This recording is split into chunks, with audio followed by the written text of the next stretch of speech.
welcome back to the shop.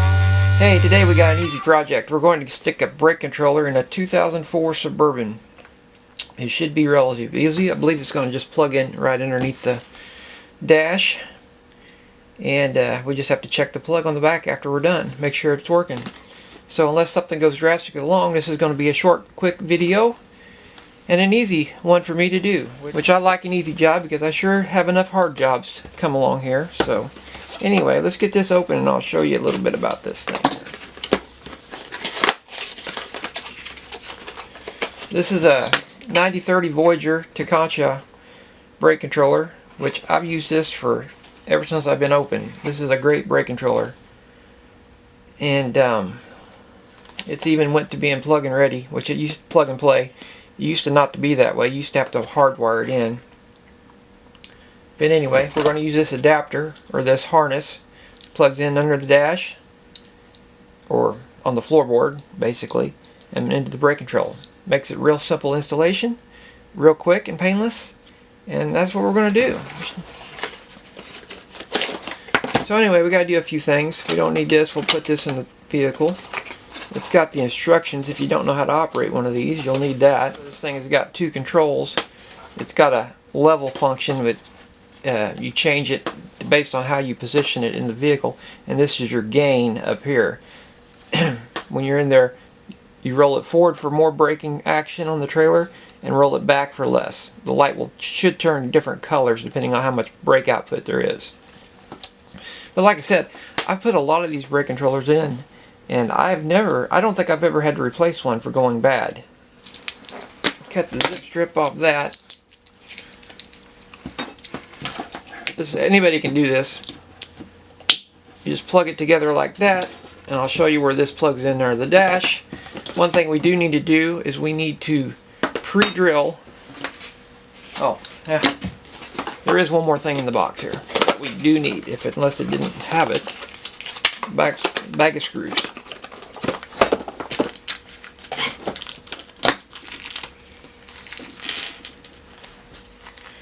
So it comes with 6 screws. Anyway, I'll take an eye.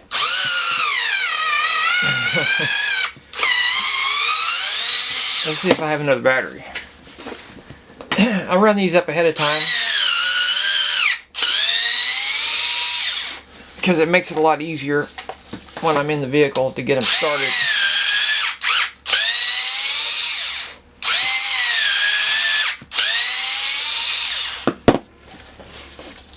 Okay, so we got that. We actually hooked this up afterwards, but this mounting bracket will go in the vehicle on the console or down below the steering wheel somewhere in a good location. And we'll mount this bracket in first and then we'll let this. But a lot of times where this goes, there will be something over here in the way and I'll have to screw these in by hand. So it's nice if I start them ahead of time and make sure they're already threaded, because the way they come, it's just a blank in the plastic and it starts its own threads. So anyway, let's go put it in the vehicle. Okay, we need to mount our bracket. I like to put it right here. That way it's over there you can see it, and you can put your hand on it. And it's usually not in the way of anybody's knee, as long as it's up out of here. So anyway, first you got to look at the position, how you want it to be in there. You have to turn the bracket over so you can pivot it up. This can be mounted 2 different ways. But anyway, I like to do it like this. That way it gives me the most flexibility of the way the angle I put on it. So anyway, I'll have to get up here where I can.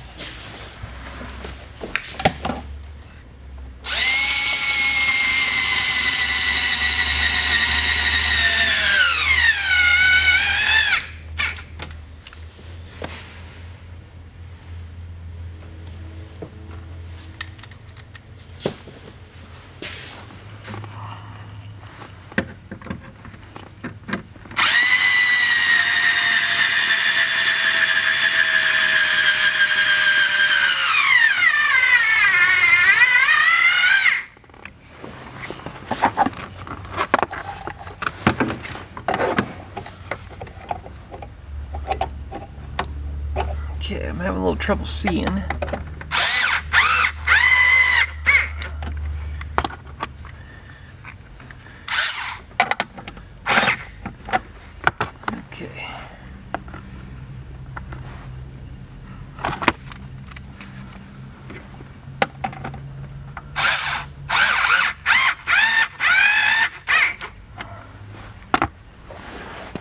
Now we'll have to get a wrench to do the other side.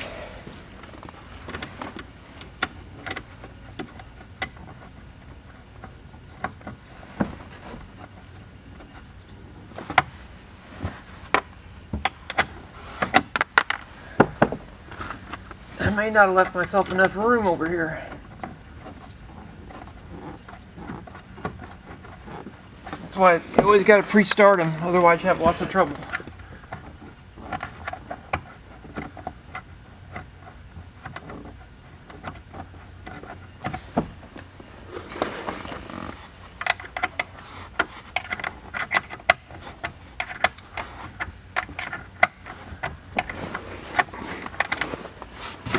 Like I said, I used to put lots of brake controllers in back in the early 2000s. About 2002 to 2007. And then somewhere around 2007 they started putting in brake controllers. Or maybe a little earlier than that, but they really didn't get popular till later on. This is something, this is something I don't even keep in inventory anymore, because I just order one as I need it. There's so seldom I get to put one in.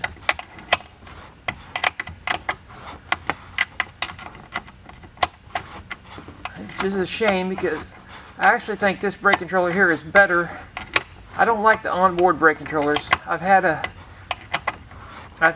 two of them in my, well, let me see. I had one in a Ford truck, and I didn't like the way it worked. And my Chevys, I didn't have any of those. The 05 and 06 Chevy didn't have it onboard. It didn't have the brake controller yet. Just that Ford. But I see lots of problems with the onboard brake controllers. First off, you can't even work on them. So, anyway, okay, so we got our controller mounted the way we want it. Now we got to make sure we get our harness up, we can zip strip it up out of the way. And we're going to plug it in.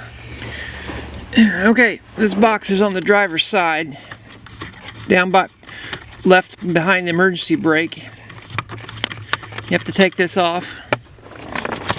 You have to pull it off, and that gets you to the where you plug the brake control harness in. Now, I believe it's this one right here, but we'll have to double check. Here's the schematic, and it says the trailer brake control goes in that slot there, so we'll get that plugged in next.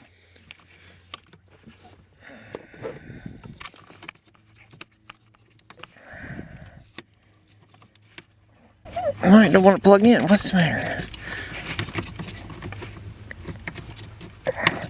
There we go. Okay. It's plugged in, so we'll just give that, push that up like that, so we can get the cover back on.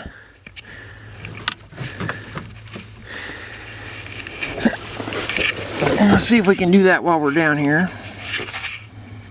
It's getting a little tricky to do this and hold the camera because I can't use my tripod.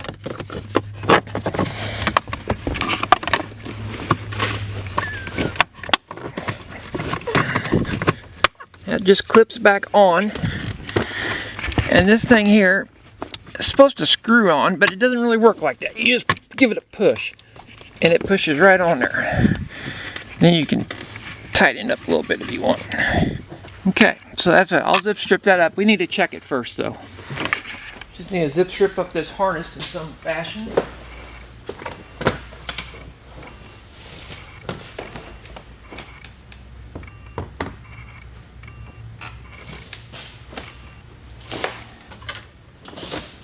Okay, all tied up.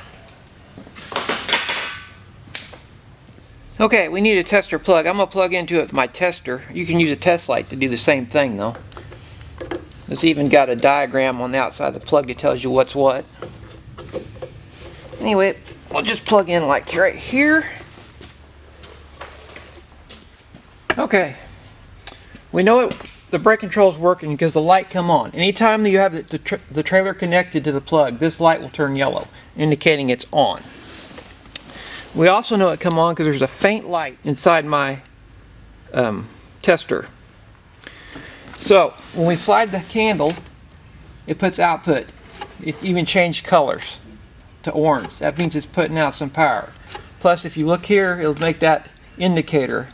So it is functioning properly. So now we need to test our other functions while we're here.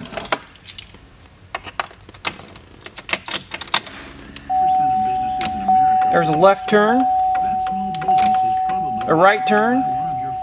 The running lights come on. We can shut them off. We can make them come back on. We do not have a hot wire. We need to look for that to see what's wrong with that.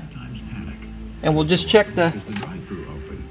That's working, and the brake lights are even working. I'll just go ahead and push the brake pedal down. So everything's working except for a hot wire. So we'll have to look in the fuse box under the hood here. Turn the lights off so we don't have to listen to them. Okay, we're at the power distribution box underneath the hood of the Suburban. And the stud 1, that should be our hot wire. It doesn't actually say that in here, but that's what it does. Anyway, it's got a blank in there, so we need to put a fuse in it.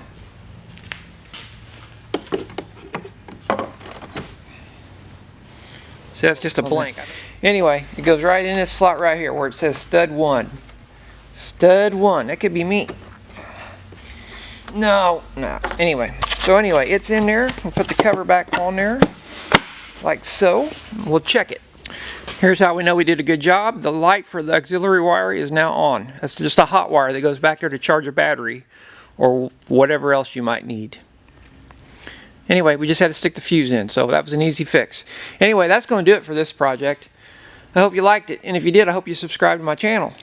Anyway, until next time, thanks for watching.